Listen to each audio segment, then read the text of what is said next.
பிரியமானவர்களே, இயேசு கிறிஸ்துவின் நாமத்தில் உங்களுக்கு என் அன்பின் வாழ்த்துக்கள். எப்படி இருக்கு? இந்த இடம் அழகா இருக்குதா? ஒரு கடலை ஒட்டி இருக்கிற பெரிய சிட்டியினுடைய ஒரு பகுதி இது. நான் சொன்ன மாதிரி மலேசியாவில் சாரவாக் என்கிற மாநிலத்தினுடைய மிரி என்கிற ஒரு பட்டணம். அந்த பட்டணத்துல இந்த மாதிரி ஒரு அழகான இடம் இருக்கிறது. கடற்கரை ஒட்டி அமைந்திருக்கிற ஒரு அழகான பட்டணம், மலைப்பகுதி. அந்த மலைப்பகுதியில் நின்று கொண்டுதான் உங்களோடு நான் பேசுகிறேன். சரி, இன்றைக்கு ஆண்டவர் எனக்கு என்ன வார்த்தை வைத்திருக்கிறார் அப்படின்னு நினைக்கிறீங்களா? 2 ராஜாக்கள் 3ஆம் அதிகாரம் 17வது வசனம். நீங்கள் காற்றையும் காண மாட்டீர்கள், மழையையும் காண மாட்டீர்கள், ஆனால் இந்த பள்ளத்தாக்கு தண்ணீரினால் நிரப்பப்படும். யோசபாத் என்கிற யூதா ராஜா யுத்தத்திற்கு போகிறார். 2 ராஜாக்கள் சேர்ந்து யுத்தம் பண்ண போகும்போது திடீர்னு வனாந்தரத்துல தண்ணீர் இல்லாம கஷ்டப்படுகிறாங்க. ராணுவம், அதனுடைய குதிரைகள் இருக்கும், மிருக ஜீவன்கள் இருக்கும், எல்லாம் வச்சிருக்கிறாங்க. ஆனா தண்ணி இல்லை, குடிக்கிறதுக்கு தண்ணி இல்லை. ஒரு பெரிய ராணுவத்துக்கே தண்ணி இல்லைன்னா தண்ணீர் தாகத்துல சோர்ந்து போவாங்க, பலவீனப்பட்டுருவாங்க.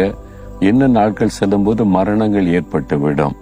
அந்த மாதிரி ஒரு நெருக்கமான சூழ்நிலை. இந்த யோசபாத் தேவனை விசுவாசிக்கிற மனிதரா இருந்ததுனால கர்த்தர் என்ன சொல்லுகிறார், இந்த ஆபத்துல எங்களுக்கு என்ன நடக்கும், இந்த மாதிரி ஆபத்தில் அகப்பட்டு கொண்டிருக்கிறோமே, எப்படி உயிர் போகிற சூழ்நிலையிலவா என்று சொல்லி ஒரு கர்த்தருடைய தீர்க்கதரிசி அணுகுகிறார். அப்ப ஆண்டவர் என்ன சொல்லுகிறார் என்று சொல்லி கேட்கும்படி அவர் வேண்டிக் கொண்ட போது கர்த்தர் ஜெபத்தை கேட்டு பதில் கொடுக்கிறார். இந்த பள்ளத்தாக்கு எங்கும் நீங்கள் வாய்க்கால்களை வெட்டுங்க. வாய்க்கால்களை தண்ணி சேரன்னா அது கட்டி நிக்கணும்ல, வாய்க்காலை வெட்டுங்க. ஏன்னா பெருங்கூட்டரான வாய்க்காலை வெட்டுங்க.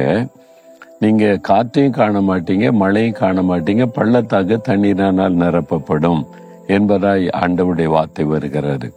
அது எப்படிங்க? இது வனாந்தரம், அங்கே தண்ணி வர்றதுக்கு வழி கிடையாது. இப்ப மழை காலமும் இல்லை, காற்றும் இல்லை, மழை வருகிற சூழ்நிலை இல்லை. ஆண்டு சொல்றாரு, சூழ்நிலையெல்லாம் பார்க்காதங்க, நான் சொல்றேன், வாய்க்காலை மட்டும் வெட்டுங்க. காற்றையும் நீங்க பார்க்க மாட்டீங்க, மழையும் பார்க்க மாட்டீங்க. உங்களுக்கு தேவை தண்ணீர் தானே, தண்ணீர் வரும்.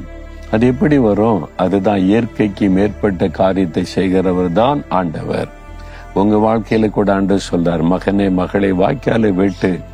உனக்கு என்ன வேணும்? ஜபம் ஜபம் ஜபம் ஜபம். நீ வாய்க்கால வெட்டு. எனக்கு இது வேணும், அது வேணும், இந்த நடக்கணும், இந்த காரியத்தை செய்யணும். வாய்க்கால வெட்டு, முழங்கால் படியிடு, ஜபம் பண்ணுங்க. அதுதான் வாய்க்காலை வெட்டுவது. இந்த காரியத்தில் இந்த அற்புதம் நடக்கணும், இந்த காரியத்தில் எங்களுக்கு உதவி செய்யணும், ஆவிக்குரிய வாழ்க்கையில இது வேணும், ஊழியத்துல இது வேணும். வாய்க்கால வெட்டுங்க, ஜபம் பண்ணுவது. சோம்பேறிகளுக்கு ஆண்டவர் உதவி செய்ய மாட்டார். நீ ஒண்ணும் பண்ணாத, நானே கொண்டு தண்ணி தந்துறேன்னு இல்லை. நீ செய்ய வேண்டியதை செய், நான் செய்ய வேண்டியதை நான் செய்யறேன். உன் வேலை வாய்க்கால வெட்ட வேண்டியது, தண்ணி கொண்டு வர வேண்டியது என் வேலை. ராத்திரியோட ராத்திரியா தண்ணீரால் ஆண்டவர் நிரப்பி விட்டார். இது எங்கிருந்து வந்துச்சு, எப்படி வந்துச்சு, யாருக்கும் தெரியாது. அதான் பரலோகத்தின் தேவனுடைய மகிமை, வல்லமை. உங்க வாழ்க்கையில கூட இது எப்படி நடந்தது என்று ஆச்சரியப்படும்படியான காரியத்தை தேவன் நடத்துவார். இது நடக்க முடியாதே, ஆனா நடந்திருக்கிறது, அது கர்த்தரால் ஆயிற்று. இந்த ஆண்டவரை துதிக்க போறீங்க. இந்த மாதத்தின் இந்த கடைசி நாள்ல இருக்கிறீங்கல்ல, விசுவாசத்தோட சொல்லுங்க, ஆண்டவரே நான் வாய்க்காலை வெட்டுகிறேன்.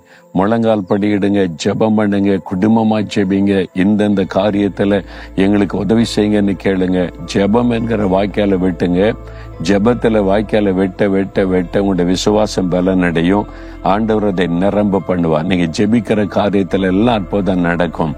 காரியத்தை வாய்க்க பண்ணுவார். தேவைகள் சந்திக்கப்படும், குறைவுகள் நிறைவாக்கப்படும்.